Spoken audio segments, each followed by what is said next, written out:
ওসমান হাদির সর্বশেষ অবস্থা এবং এর পরবর্তী রাজনৈতিক প্রেক্ষাপট নিয়ে কিছু কথা বলা দরকার। আমরা এই হত্যা চেষ্টা, এটা হত্যা হয়ে যাবে না আমরা মনে প্রাণে চাই, যদিও সে সম্ভাবনা খুবই কম। কিন্তু সেটাকে কেন্দ্র করে রাজনৈতিক যে প্রেক্ষাপট, যে পরিস্থিতি, সেটা যেন আমাদের নিয়ন্ত্রণের বাইরে চলে না যায়, সেই ব্যাপারে খেয়াল রাখা দরকার। বিশেষ করে তিউনিসিয়ার একটা ঘটনা, আমি তাদের গণঅভ্যুত্থান পরবর্তী সময়ের একটা ঘটনা নিয়ে আমি একটু কথা বলতে চাই। আগে ওসমান হাদির স্বাস্থ্য সম্পর্কে গতকাল এভারকেয়ার হসপিটাল থেকে যে স্টেটমেন্টটা আমাদের সামনে দেওয়া হয়েছে, এটা ভালো কিছু না। দু একটা পজিটিভ খবরের মতো দেখা গেছে যে তার কিডনি কাজ করতে শুরু করেছে, তার রক্ত প্রবাহ মোটামুটি ঠিক চলছে, রক্ত জমাট বেঁধে যাওয়ার একটা প্রবণতা ছিল সেটা কমেছে, কিন্তু তার মূল যে সংকট সেখানে এক ধরনের ব্যাড সিগন্যাল আছে। আমরা জানি ওসমান হাদির ব্রেইনের যে অংশটা আমাদের হার্ট এবং লাংস, এই যে ইনভলান্টারিলি যেটা কাজ করে যায়, সেটা নিয়ন্ত্রণের যে সেন্টারটা, এটাকে ব্রেন স্টেম বলে। বুলেটটা কানের পাশ দিয়ে ঢুকে ব্রেন স্টেমে ইনজুরি করেছে এবং অন্য দিক দিয়ে বেরিয়ে গেছে। এটা অত্যন্ত মারাত্মক একটা ইনজুরি, এবং যেহেতু ব্রেন স্টেমে ইনজুরি হয়েছে, তার হার্টের কাজ করার সমস্যা হবারই কথা। সেটা হচ্ছে তার ইররেগুলার ব্লাড প্রেশার আছে, হার্টবিট আছে। এমনকি আমি প্রথম যখন তাকে হসপিটালে নেওয়া হয়, তার সার্জারির সময় তার দুবার কার্ডিয়াক অ্যারেস্ট হয়েছিল, মানে তার হার্ট কার্যত বন্ধ হয়ে গিয়েছিল। আমরা অনেকে হয়তো জানি যে এটাকে আবার চালু করার চেষ্টা করা যায়, সেটা করা গেছে, কিন্তু এই জায়গায় মারাত্মক একটা ঝুঁকি রয়েছে। তার লাংসে ইনজুরি আছে বলছেন, আমি ঠিক জানি না লাংসেও কি গুলি ঢুকেছিল কি না, আমি স্টেটমেন্ট যেটা দেখলাম।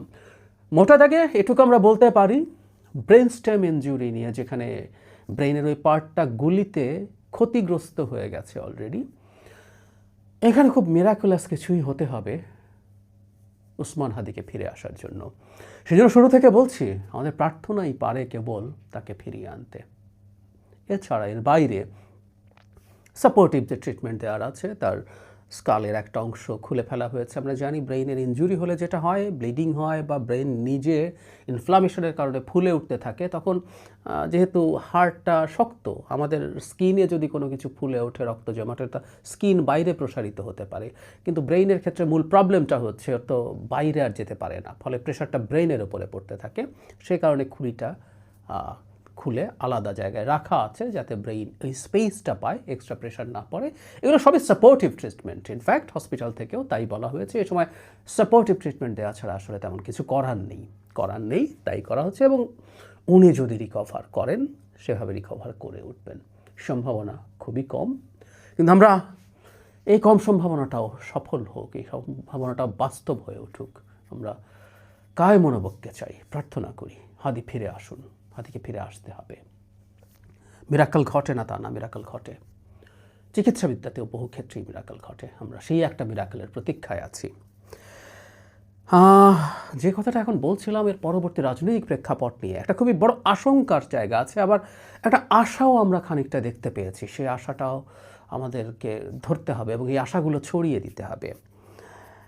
গণঅভ্যুত্থান পরবর্তী সময়ে আমি প্রায় বলি যে বাংলাদেশের জার্নিটা অনেক ক্ষেত্রে তিউনিসিয়ার সাথে মিল আছে। তিউনিসিয়ার একটা ঘটনা একটু উল্লেখ করতে চাই। তিউনিসিয়াতে ইভেন সংবিধান কেমন হবে, তারা নতুন সংবিধান লিখেছে, সেটা নিয়েও দীর্ঘদিন বিবাদমান রাজনৈতিক দলগুলোর মধ্যে সংঘাত তৈরি হয়েছিল। একটা পর্যায়ে সব বন্ধ হয়ে গিয়েছিল। তখন আমরা জানি 4টা গ্রুপ মিলে বিভিন্ন রকম পেশাজীবীদের একটা আলোচনার সূচনা করে, ডায়ালগ কোয়ার্টেট বলে।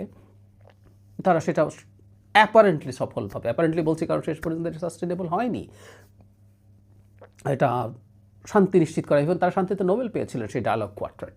যাই হোক, 2011 সালে নির্বাচন হয় এবং ওখানে লোয়ার হাউস এপিআর আছে। এগুলো নিয়ে আরেকদিন কথা বলবো। আমরা লোয়ার হাউস এপিআরের কথা যারা বলছিলাম, তিউনিসিয়াতে কোনো স্টেবল সরকার হয়নি, কিন্তু জামাতের মতো একটা দল, নাহাদা, এটা আসলে মিশরের ব্রাদারহুড, বাংলাদেশের জামায়াতে ইসলামী, তাদের মতো একটা ইসলামী ভাবাদর্শের রাজনৈতিক দল, ইসলামিক রাজনৈতিক দল, তারা 37% ভোট পেয়ে মোটা দাগে সংখ্যাগরিষ্ঠতা হয়, কিন্তু তাদের তো একচ্ছত্র সংখ্যাগরিষ্ঠতা ছিল না।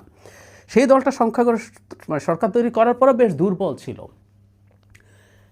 2013 সালে সাকরি বিলাইদ এবং মোহাম্মদ ব্রাহমি নামে দুজন তাদের বিরোধী পলিটিশিয়ান, তাদের দুটো দল আছে এবং তারা লিবারেল ডেমোক্র্যাট, বাম এরকম, তারা খুবই কঠোর সমালোচক ছিলেন আন্না হাদার, এবং যখন খুবই ইন্টারেস্টিংলি বাইকে করে এসে এই দুইজনকে হত্যা করা হয়, হত্যা করার সাথে সাথে বিরোধীরা আন্না হাদারকে এটার জন্য দায়ী করে এবং তীব্র আন্দোলন শুরু হয় সেই সরকারের বিরুদ্ধে, এবং শেষ পর্যন্ত আন্না হাদারকে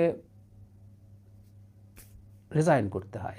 আন্না হাদা বা এন্না হাদা এরকম উচ্চারণ, যাই হোক, তাদেরকে রিজাইন করতে হয়। এন্না হাদা পার্টি যখন রিজাইন করে তারপর থেকে তিউনিসিয়া ক্রমাগত অস্থিরতার মধ্যে ঢুকতে ঢুকতে আজকে তাদের অবস্থা বেশ খারাপ। এই মুহূর্তের প্রেসিডেন্ট কাইস সাইদ প্রায় বেনালিতে পরিণত হয়েছেন। প্রায় বলছি, এখনও পুরোপুরি না, কিন্তু এখন আবার তিনি প্রায় সব ধরনের অথরিটারিয়ান চরিত্র ধারণ করছেন।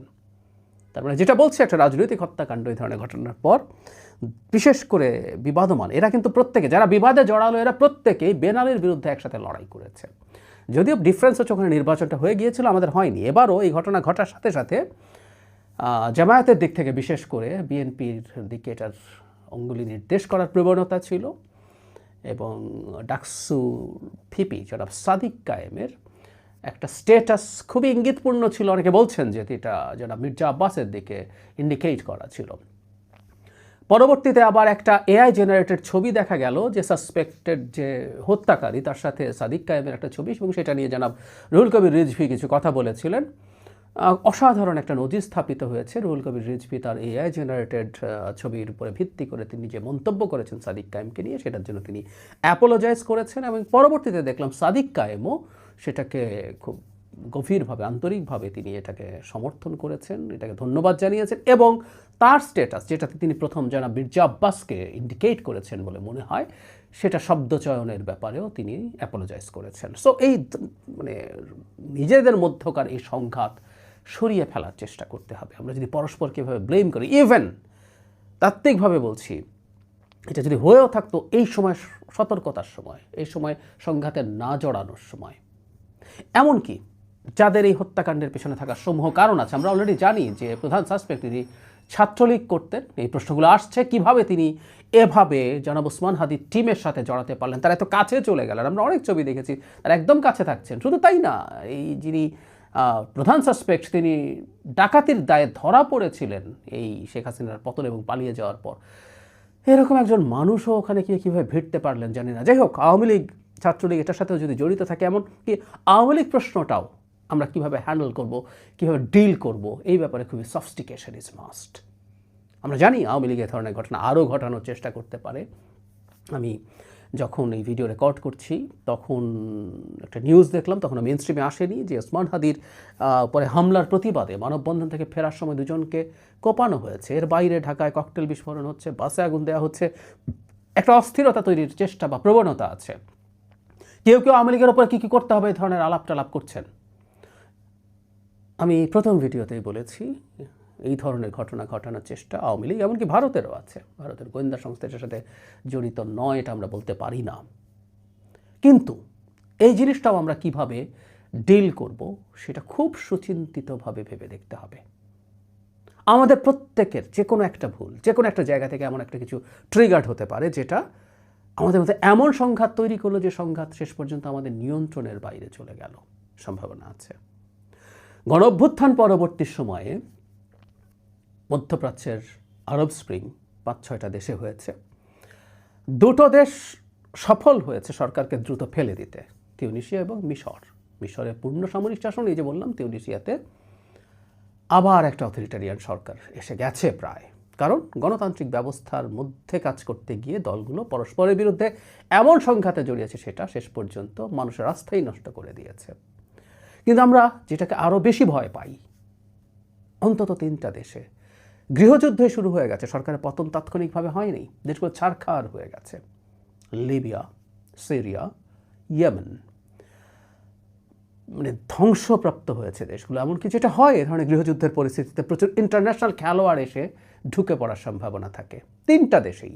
বিশেষ করে সিরিয়া জিওপলিটিক্যাল গেম কত ডাইমেনশনাল হয়েছে সেটা তো আমরা দেখেছি। ফলে খুব সতর্ক আমাদের থাকতে হবে। আওয়ামী লীগ এটার সাথে জড়িত থাকবে, শেখ হাসিনার প্রকাশ্য আহ্বান আছে, তাদের অন্যান্য বিভিন্ন অ্যাক্টিভিস্টদের আহ্বান আছে। তারপরও বলছি, খুব সফিস্টিকেটেড ওয়েতে ডিল করতে হবে। আমরা কিভাবে এই জিনিসগুলো করব, কিভাবে করলে বাংলাদেশের স্থিতিশীলতা নষ্ট না করে, বিশেষ করে আমরা একটা নির্বাচনের দিকে যেহেতু যাচ্ছি, স্থিতিশীলতা রক্ষা করে নির্বাচনটার দিকে যেতে পারি, সেই আলাপটা ক্রমাগত চালিয়ে যেতে হবে। সেইটার জন্য সর্বোচ্চ সংযম দেখিয়ে যেতে হবে। এর বাইরে কোনো অল্টারনেটিভ নাই। আমাদের একটা মাত্র ভুল পদক্ষেপ আমাদের ডিজাস্টার তৈরি করতে পারে।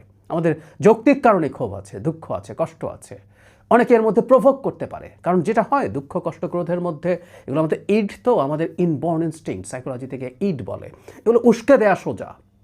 আমরা বসে থাকি এগুলোতে রেসপন্ড করার জন্য। দেয়ার আর সাম পিপল এটা উস্কে দেওয়ার চেষ্টা করে, মনে হবে সে আমার বন্ধু, বাট সবসময় না। আমরা সংযত থাকবো, আমরা সতর্ক থাকব। বিএনপি এবং জামায়াত যে ধরনের সংযমের পরিচয় দিল পরস্পরের প্রতি, সেটাকে আমরা গুরুত্ব দিতে চাই। একই সাথে আবারও বলছি, আওয়ামী লীগের ব্যাপারেও আমরা কিভাবে ডিল করব, কিভাবে জিনিসগুলো এগিয়ে নেব, খুব শান্তমতায় ভেবেচিন্তে সিদ্ধান্ত নিতে হবে। আমরা খুবই খুবই খুবই জটিল একটা ক্রান্তি লগ্নে আছি, এটা ভুললে চলবে না। ডক্টর ইউনূস সরকার মোটা দাগে একটা ভালো কাজ করেছেন। খুব দ্রুত রাজনৈতিক দলগুলোর সর্বোচ্চ নেতাদের সাথে বসেছেন, তাদের মধ্যে সরকারের সাথে বা নিজেদের মধ্যে এক ধরনের সলিডারিটি এনশিওর করার চেষ্টা করেছেন। That's fine. কিন্তু সরকারের যে মূল কাজ সেটা হচ্ছে অপরাধীকে ধরা এবং দ্রুত বিচারের আওতায় আনা। এবং বহুদিন থেকে আমরা বলে গিয়েছি যে আইনশৃঙ্খলা রক্ষার ব্যাপারে সরকারের পদক্ষেপ অত্যন্ত খারাপ, অত্যন্ত খারাপ। সরকার অত্যন্ত ব্যর্থ হয়ে জায়গায়। হাসিনা পরবর্তী সময়ে পুলিশের সব সংকট স্বীকার করার পরও বলছি, সরকার এই ক্ষেত্রে একেবারেই ভালো করেনি। এমনকি একজন স্বরাষ্ট্র উপদেষ্টা এবং তার বিশেষ সহকারী আছে, তাদেরকে পরিবর্তন করিয়েও যদি সরকার এই বার্তা দিত যে সরকার এটাকে কগনিজেন্সে নেয়, তা আমরা বুঝতাম যে তিনি ভাবছেন কিছুটা। এই ঘটনার পর আমরা দেখছি বিশেষ সহকারী এবং উপদেষ্টা দুজনই তাদের পদে আছেন। আমি মনে করি তো পূর্বে ঘটা বিভিন্ন ঘটনা এবং অপরাধের ক্ষেত্রে সঠিক পদক্ষেপ না নিতে পারার কারণেই এই সাহসটা তৈরি হয়েছে, এবং এই সাহসটা আরও বাড়তে পারে যদি এই ক্ষেত্রে ঠিকঠাক মতো ব্যবস্থা না নেওয়া যায়। আমি জানি না নির্বাচন সামনে রেখে এখনও সরকার যদি মনে করেন বর্তমান স্বরাষ্ট্র উপদেষ্টা বা সাথে তার যে সরকারি প্রধান উপদেষ্টা যে বিশেষ সহকারী আছেন, এখানে দুজন মিলে সামলাচ্ছেন, তারা পারছেন না এটা মেনে নিয়ে তাদেরকে সরিয়ে, তারা নিজেরা সরে গেলে সবচেয়ে ভালো হতো, কিন্তু তাদেরকে সরিয়ে অন্য কোনো, এই ক্যাবিনেটের অন্য কাউকে দায়িত্ব দেয়া বা বাইরে থেকে কাউকে নিয়ে দায়িত্ব দেয়া, এগুলো করলে অন্তত মানুষ বুঝতো যে সরকার চেষ্টা করছে। পেরে উঠতো কিনা যে ডিফারেন্ট ডিবেট, কিন্তু চেষ্টাটার একটা স্বাক্ষর থাকতে পারতো। কিন্তু কিছুই হয়নি, কিছুই হচ্ছে না। সুতরাং সরকারকে এই যাবতীয় দায় দায়িত্ব নিয়ে যদি এখনও তার আন্তরিকতা থাকে, সেটার নজির দেখাতে হবে।